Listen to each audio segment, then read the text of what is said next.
गौतम बुद्ध का जन्म ईसा से 563 साल पहले नेपाल के लुम्बिनी वन में हुआ था। उनकी माता कपिलवस्तु की महारानी महामाया देवी जब अपने नैहर देवदह जा रही थी तो उन्होंने रास्ते में लुम्बिनी वन में बुद्ध को जन्म दिया। कपिलवस्तु और देवदह के बीच नौतनवा स्टेशन से 8 मील दूर पश्चिम में रुक्मिन देई नामक स्थान के आसपास में उस काल में लुम्बिनी वन हुआ करता था। उनका जन्म नाम सिद्धार्थ रखा गया। सिद्धार्थ के पिता शुद्धोदन कपिलवस्तु के राजा थे और उनका सम्मान नेपाल ही नहीं समूचे भारत में था। सिद्धार्थ की मौसी गौतमी ने उनका लालन पालन किया क्योंकि सिद्धार्थ के जन्म के 7 दिन बाद ही उनकी मां का देहांत हो गया था। गौतम बुद्ध का मूल नाम सिद्धार्थ है। गौतम उनका गोत्र था।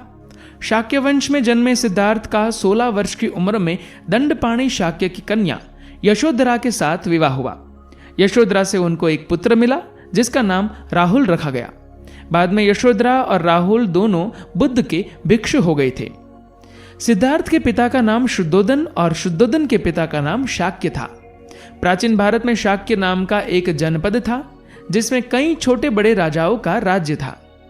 कहते हैं कि शाक्यों की जनसंख्या उस काल में 10 लाख के लगभग थी। उनकी राजधानी कपिलवस्तु थी। उनका राज्य नेपाल की तराई में पूरब से लेकर पश्चिम में लगभग 40 मील तक फैला था। कुछ लोग कहते हैं कि श्रीमद् भागवत पुराण में और विष्णु पुराण में हमें शाक्यों की वंशावली के बारे में उल्लेख पढ़ने को मिलता है। कहते हैं कि राम के 2 पुत्रों लव और कुश में से कुश का वंश ही आगे चल पाया। कुश के वंश में ही आगे चलकर शल्य हुए जो कि कुश की 50वीं पीढ़ी में महाभारत काल में उपस्थित थे। इन्हीं शल्य की लगभग 25वीं पीढ़ी में ही गौतम बुद्ध हुए थे। इसका क्रम इस प्रकार बताया गया है। शल्य के बाद बहत्क्षय, उरुक्षय, वत्सद्रोह, प्रतिव्योम, दिवाकर, सहदेव, ध्रिवाच्च, भानुरथ, प्रतिताश्व, सुप्रतीप, मरुदेव, सुनक्षत्र, किन्नराश्रव, अंतरिक्ष, सुषेण, सुमित्र, बृहद्रज, धर्म, कृतजय, व्रात, रणजय, संजय, शाक्य, शुद्धोदन और फिर सिद्धार्थ हुए जो आगे चलकर गौतम बुद्ध कहलाए। इन्हीं सिद्धार्थ के पुत्र राहुल थे। राहुल को कहीं कहीं लांगल लिखा गया है। राहुल के बाद प्रसेनजीत, क्षुद्रक, कुलक, सुरथ, सुमित्र हुए। इस तरह का उल्लेख शाक्यवंशी समाज की पुस्तिकाओं में मिलता है। शाक्यवार समाज भी ऐसा ही मानता है।